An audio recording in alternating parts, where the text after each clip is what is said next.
오늘 우리에게 주시는 하나님의 말씀은 요한복음 1장 45절부터 51절까지 말씀입니다. 빌립이 나다나엘을 찾아 이르되 모세가 율법에 기록하였고 여러 선지자가 기록한 그 일을 우리가 만났으니 요셉의 아들 나사렛 예수니라.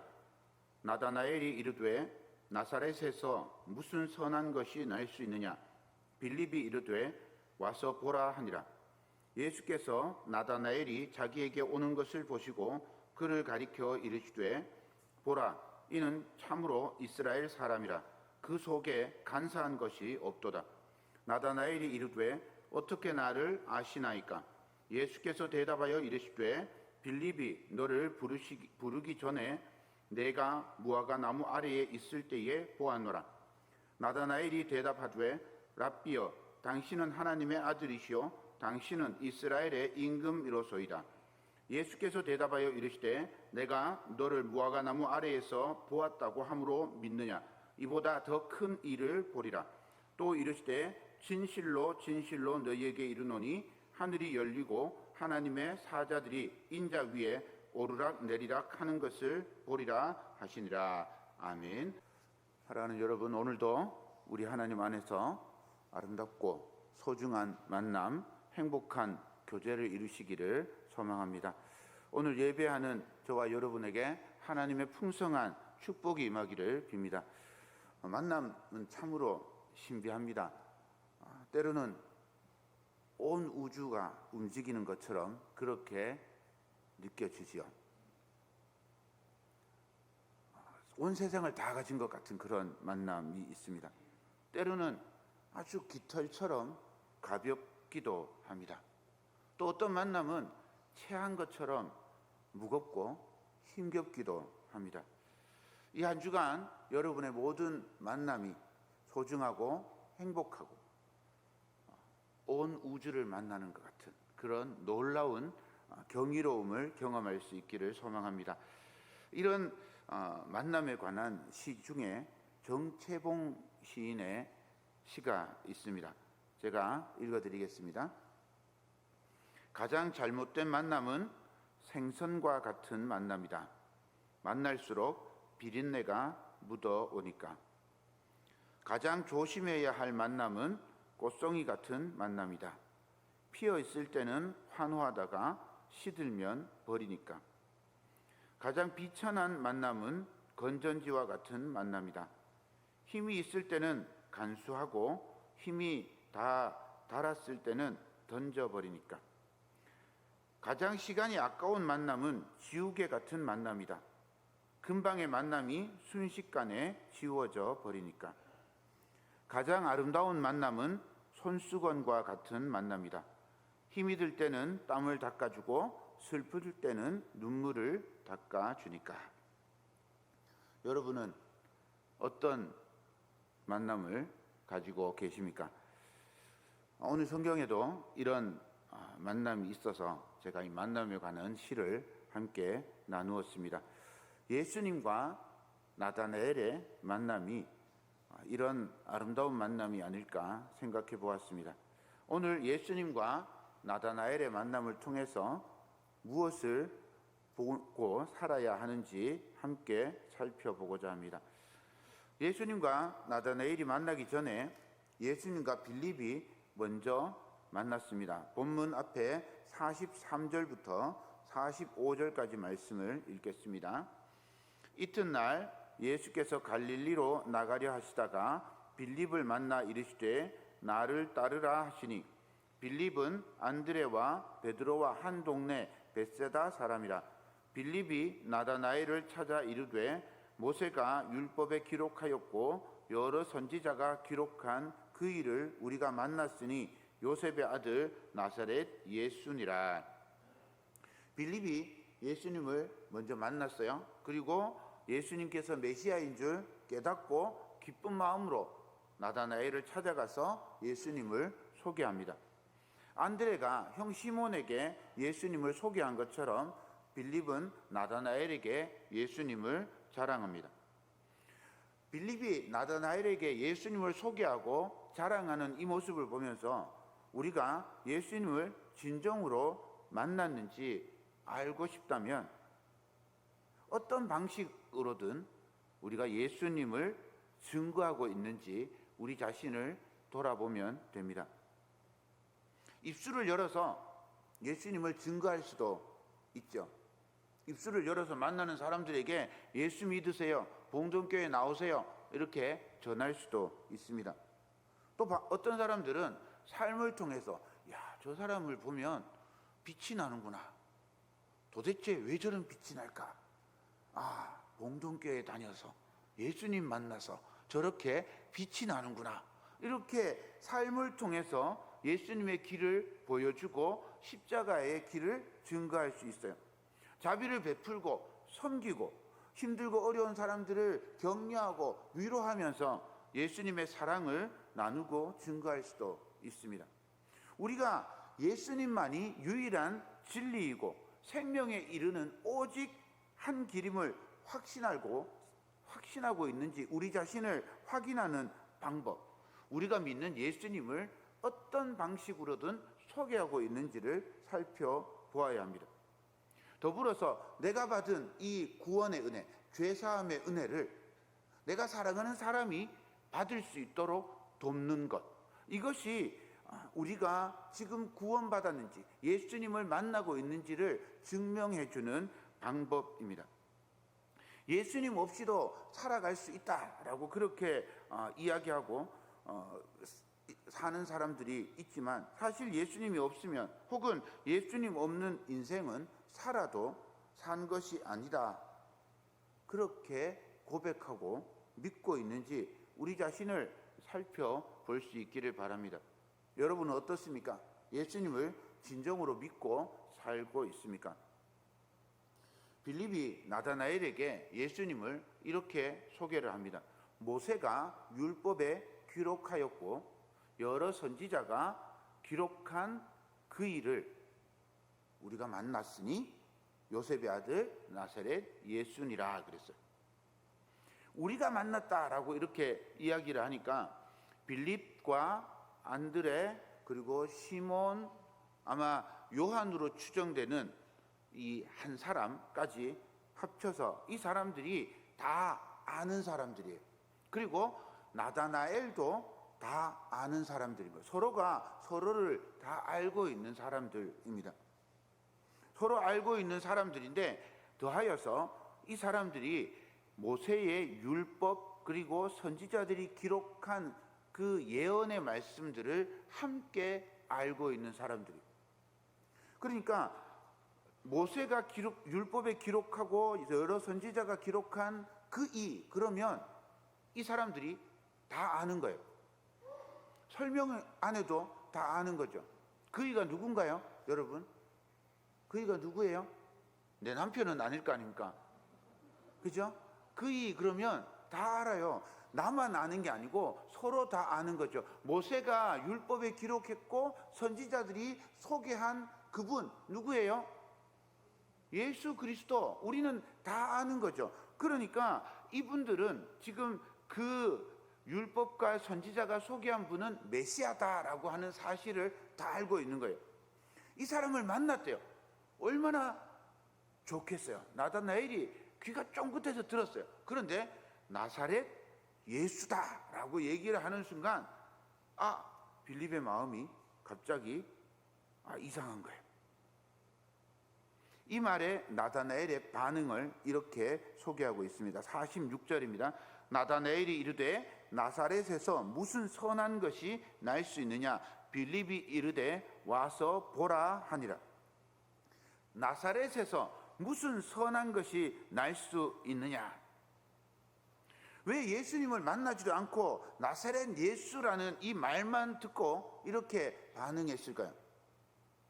무화과 나무 아래에서 말씀을 열심히 배우고 묵상하던, 그래서 성경에 아주 박식한 이 나다나엘은 메시아가 어디에서 태어나는지 알고 있었어요. 유대인들은 대부분 메시아가 다윗의 자손이고 베들레헴에서 태어날 것이라고 믿고 있었습니다. 그냥 단순히 믿고 있는 게 아니라 확신하고 있었어요. 이 메시아는 반드시 베들레헴에서 그리고 다윗의 후손으로 태어나야 합니다. 메시아는 반드시 어디로 들어와야 되는지 아세요? 메시아는 반드시 저 감람산을 넘어서 들어와야 돼요. 그렇지 않으면 유대인들이 믿고 있는 모든 믿음이 깨진다고 생각했어요. 그게 뭔 상관이 있어요? 메시아가 동쪽에서 오든지 서쪽에서 오든지 남쪽에서 오든지 북쪽에서 오든지 그게 무슨 상관이 있어요? 메시아가 오시면 그것으로 감사하고 그것으로 좋은 거잖아요. 그런데 동쪽에서 와야 된대요. 그래서 그 사람들은 그 동쪽에 큰 문을 만들어 놓고 그 문을 닫아놨어요. 콘크리트로 막아놨어요. 왜 막아놨냐면 그건 아랍인들이 막아놨는데 그리로 메시아가 들어올까 봐 그 문을 못 열게 콘크리트로 막아놨어요. 그 문으로만 들어올 수 있다는 거예요. 그래서 무덤을 전부 다 감람산 그 중턱에다가 무덤을 다 써놨어요. 그 무덤을 왜 거기 써놨냐면 메시아가 오면 제일 먼저 부활하려고. 이 사람들은 그냥 모든 생각이 거기에 사로잡혀 있는 거예요. 그런데 메시아가 어디서 태어났대요? 나사렛에서 태어났다는 거예요. 나사렛에서 메시아가 나타났다, 이 말을 도저히 믿을 수가 없는 거예요. 거짓말이. 그러니까 더 들으려고 하지도 않는 겁니다. 나사렛은 아주 작은 동네입니다. 우리가 손바닥지도 이렇게 보시면 갈멜산, 어디죠? 갈릴리 바다. 갈멜산 갈릴리 바다 밑으로 쭉 구면 요단강 제일 밑에 여기 손목에 사해바다 있다 그랬죠. 요 갈릴리 바다하고 갈멜산 사이 여기에 나사렛이 있어요. 그냥 아주 작은 동네예요. 유적을 발굴해 보니까 그 옛날 집은 저쪽에 요만하게 한 집이에요. 옛날 사람들은 다 키가 작았어요. 그래서 집이 요만해요. 요만한 게 집인데 온 동네를 다 해봐도 300집이 안 되는 거예요. 그렇게 작은 동네였습니다. 사마리아 지방 사람들은요, 아주 상종하지도 못할 이방인, 걔보다 못한 그런 존재로 취급을 했다면 갈릴리 사람들은 세속적이고 신앙과는 거리가 먼 사람으로 그렇게 생각을 했어요. 우리가 생각하면 두메산골 오지에 위대한 인물이 나온 것하고 같은 거예요. 저 강원도 정선이나 영월, 태백, 경상북도 봉화나 안동의 태백산맥 자락 이쪽에는요 6.25가 일어난지도 몰랐대요. 우리는 6.25 때문에 이 동네는 엄청나게 많은 전투를 벌였잖아요. 그런데 그 산골은 한국전쟁이 일어난지도 모르고 지나갔어요. 그런데 그 산골 오지에 유명한 인물이 태어났다 생각해 보십시오. 말도 안 돼. 그렇게 생각할 겁니다. 예수님 당시에 나사렛이라는 동네가 그런 동네였습니다. 시시하고 가치 없는 곳, 두메산골, 뭐가 위대한 인물이 나올 수 없는 그런 땅, 천대받는 곳이었습니다. 그런데 그러면 나다나엘이 예루살렘 사람이야 이런 말을 할 거 아니에요. 그런데 나다나엘은요 갈릴리 가나 사람입니다. 갈릴리 가나는 어디 있는가 하면 나사렛에서 북쪽으로 조금만 올라가면 있어요. 나사렛이나 가나나 똑같은 동네입니다. 시몬, 안드레, 빌립, 야고보, 요한 이런 사람들은 전부 다 갈릴리 바다 위쪽에 벳세다라는 동네에서 태어났어요. 촌놈입니다. 예루살렘 사람들이 보기에는 도토리 키재기인 거죠. 우리는 대구 사투리하고 영천 사투리하고 다르다고 얘기해요. 대구 사투리하고 부산 사투리 다르다고 얘기하죠. 절대로 같이 취급하면 안 됩니다. 그죠? 그런데 서울 사람들이 보면 똑같습니다. 저는 경상북도가 6개의 사투리로 나뉜다고 막 주장을 했어요. 서울에 가가지고 경상북도에만 6개 사투리가 있다. 서울 사람들은요 다 똑같이 들립니다. 무슨 6개예요? 그냥 똑같이 경상도 사투리인 거예요. 저는 경상북도 영풍군 봉현면 대촌 1, 2에서 태어났습니다. 5km 정도 떨어진 데 풍기읍이 있어요. 저는 어릴 때 풍기읍과 봉현면 사람들은 완전히 다른 사람이라고 생각했어요. 저는 풍기 사람 아니고 봉현 사람입니다. 나중에 객지 생활을 하면서 전부 다 영주로 뭉뚱그려서 이야기를 하더라고요. 영주시니까. 저는 영주 사람 아니고 풍기 사람입니다 라고 끝까지 주장을 해요. 그렇지만 서울 사람들에게는 풍기나 영주나 안동이나 거기서 거기인 거죠. 저는 영주 사람 아니에요. 역사와 전통이 있는 풍기 사람이에요. 아무리 주장해도 씨알도 먹히지 않습니다. 나다나엘의 생각이 그런 거예요. 가나나 이 나사렛이나 다 촌떡 내고 별것도 아닌 도토리 키재기하고 있는 거예요. 그런데 나다나엘이 생각하기에는 엄연히 나사렛보다 큰 내 가나 사람인데 가나에서 나오지 않을 메시아가 저 시골 촌동네 나사렛에서 나온다니 말이 되지 않잖아. 이런 생각을 하는 거죠. 그래서 메시아가 나사렛에서 태어났다는 말을 듣는 순간에 믿지 못하고 의심하게 되는 거예요. 차라리 아무것도 모르면 믿을 거 아니에요. 그런데 모세와 선지자의 지식을 가지고 있어요. 그러니까 이 빌립의 말을 믿을 수가 없어요. 빌립의 말을 못 믿고 나는 합리적으로 타당하게 의심하고 있다라고 그렇게 생각하는 거죠. 그가 가지고 있던 고정관념, 선입견이 이런 판단을 하게 만들었어요. 나다나엘이 의심하는 모습을 통해서 우리는 선입견에 관해서 생각할 수 있습니다. 선입견은 우리가 하나님을 제대로 볼 수 없게 합니다. 나다나엘은 메시아는 이래야 돼라는 자기만의 선입견이 있었습니다. 다윗의 후손으로 오셔야 하고 다윗의 동네 베들레헴이나 아니면 예루살렘에서 태어나야 하지 궁벽한 촌, 일자무식한 무지렁이 그런 사람으로 태어날 수는 없다라고 생각하고 있었던 거죠. 이런 선입견으로 빌립의 말을 듣는 순간에 더 이상 생각하지 않으려고 했습니다. 그런데 빌립의 말을 듣지 않았으면 정말 눈앞에 메시아를 놓쳐버렸을 텐데 빌립의 말을 들어서 예수님을 만나게 됩니다. 선입견을 없애기 위해서 우리가 어떻게 해야 될까 생각을 해보니 우리가 가지고 있는 지식이나 생각이 아니라 하나님의 관점으로 보아야 합니다. 우리가 보고 싶은 것을 보고 우리 눈에 보이는 것만 보면 쉽게 선입견에 사로잡힐 수 있습니다. 성경도 그래요. 성경도 우리가 차근차근 하나하나 읽어가면서 성경에서 말씀해주고 있는 걸 우리가 따라가야 되는데 그냥 들은 것들만 가지고 그게 정말 진짜인 줄 착각하고 있는 겁니다. 그러다 보니까 하나님의 관점이 아니라 사람들이 가르쳐준, 물론 사람들이 가르쳐준 게 틀렸다는 말이 아니에요.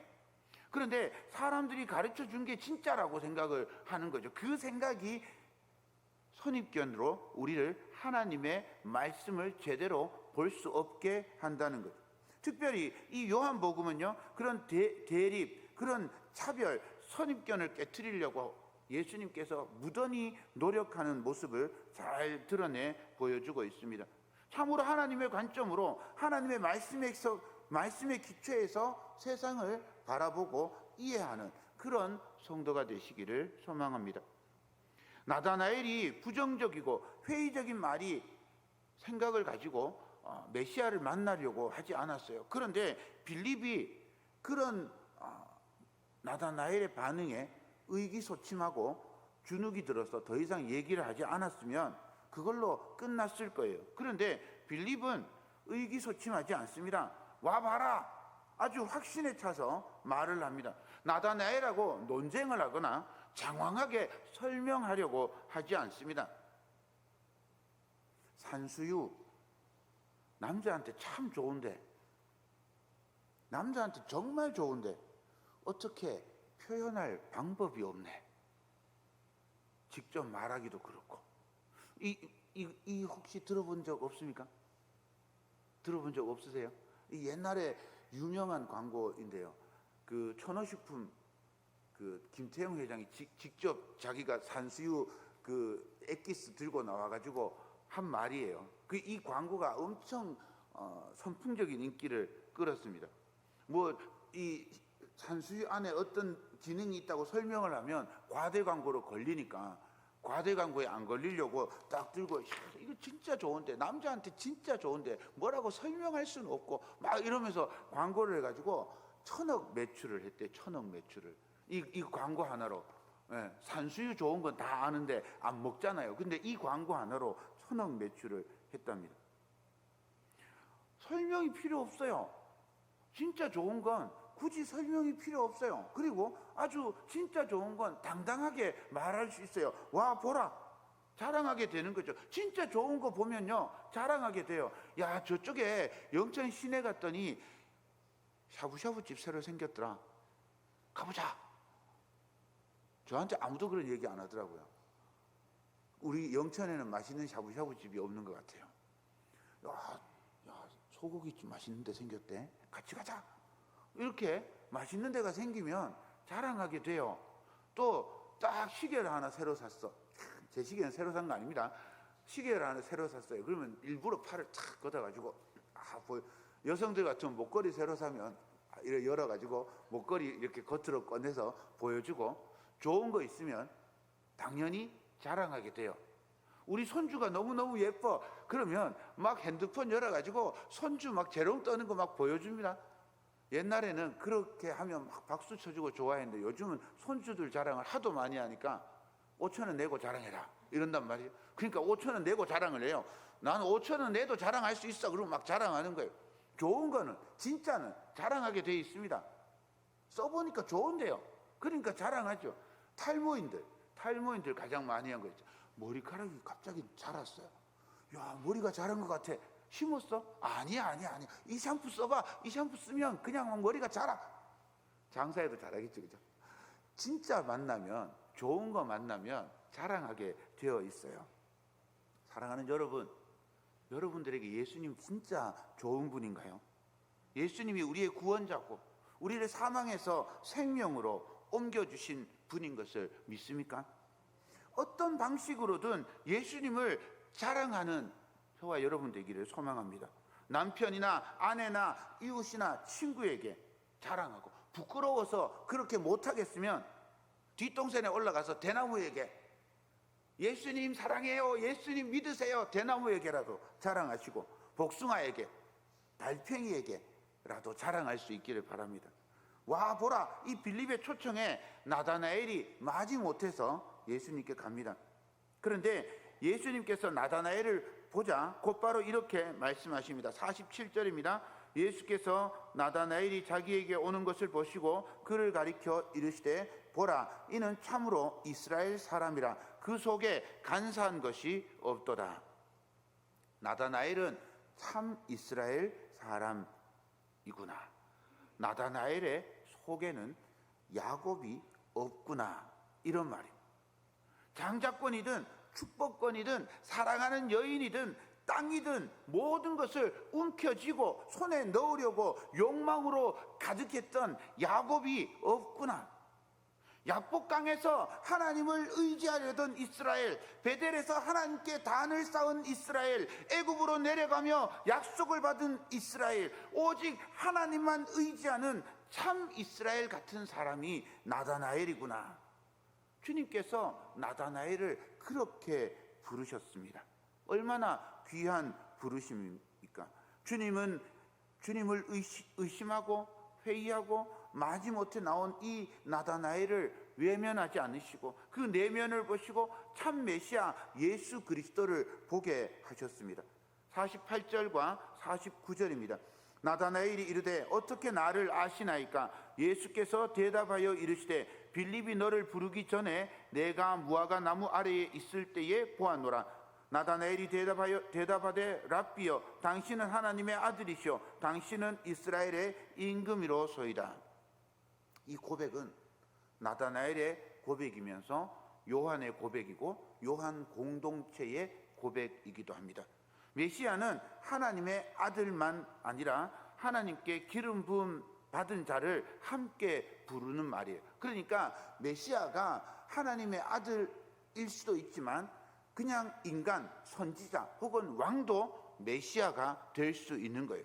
그런데 요한 공동체는 단순히 메시아가 그냥 크고 위대한 인간 예수가 아니라 하나님의 아들, 참 이스라엘의 왕으로 고백하고 있는 겁니다.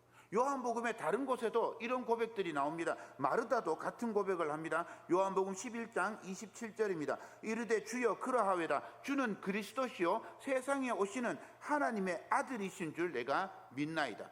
요한복음의 기록 목적을 소개해주는 20장에도 같은 고백이 있습니다. 31절입니다.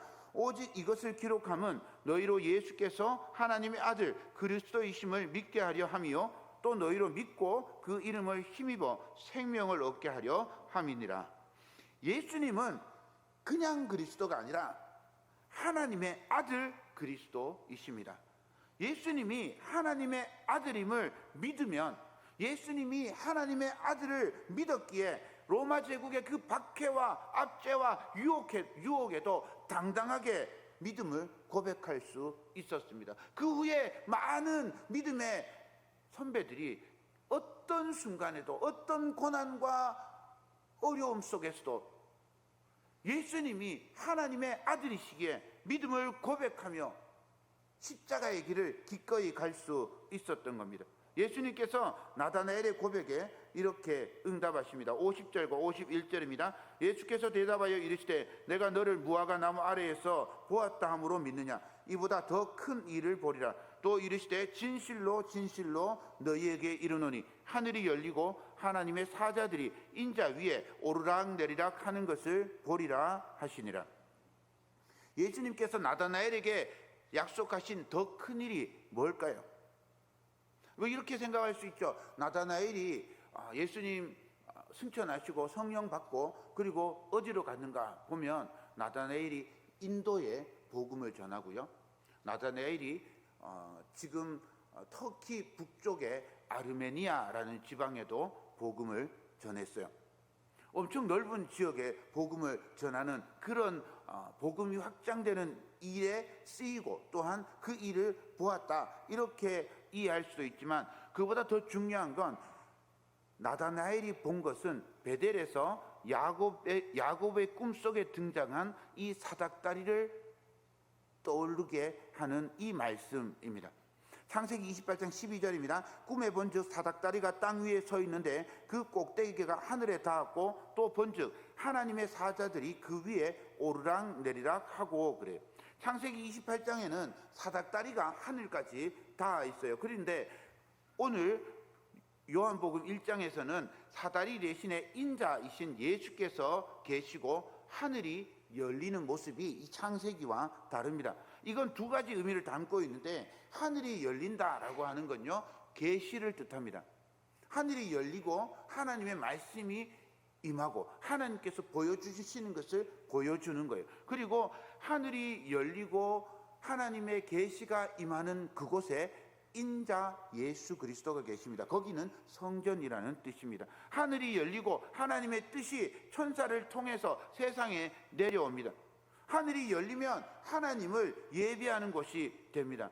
그것이 인자이신 예수 그리스도께서 계시는 자리입니다. 예수님은 계시의 통로이고 하나님의 임재의 자리인 것을 알려주고 있습니다. 구약의 야곱을 넘어서 참으로 예수님을 통해서 하나님의 뜻을 알고 예수님을 통해서 하나님을 예배할 수 있게 되는 거죠. 예수님을 통해서 하나님께서 인간에게 주시는 모든 축복을 누리게 되는 것을 가르쳐주고 있습니다. 예수님은 하나님과 사람을 이어주는 통로이고 십자가를 통해서 막힌 담을 허시고 하나님과 성도가 하나 되게 하는 통로가 되셔서 이 땅에 오신 겁니다. 하늘문이 열리고 예수님의 바람과 기도를 천사들이 하늘로 가지고 올라가고 또 예수님을 섬기기 위해서 천사들이 하늘에서 내려오는 모습을 상상해 보십시오. 하나님과 성도 사이에 유일한 중보자이신 예수 그리스도를 보고 그분을 통해서 주어진 참 구원의 길과 진리를 볼 수 있는 복을 나다나엘이 누리게 되었습니다. 나다나엘처럼 우리도 우리 삶의 자리에 임하시는 예수 그리스도의 은총을 힘입어서 하나님을 예배하며 예수 그리스도를 통하여 하나님과 교제하는 복된 성도, 하나님의 은총을 누리는 저와 여러분 되기를 간절히 소망합니다.